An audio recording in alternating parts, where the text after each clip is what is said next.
Katulad ko rin ba kayo na minsan di ko maiwasan na itanong sa sarili ko kung hanggang saan ba ako, kung saan ba ako dadali ng tadhana, kung saan ba ako dadali ng sitwasyon at ng sarili ko ngayon.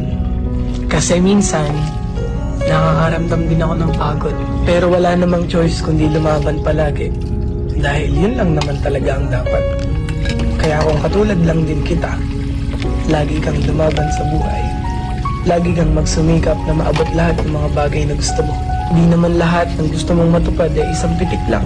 Lahat ng tagumpay at mga bagay na gusto mong matupad, pagod, puyat at hirap ang dapat mong isakripisyo.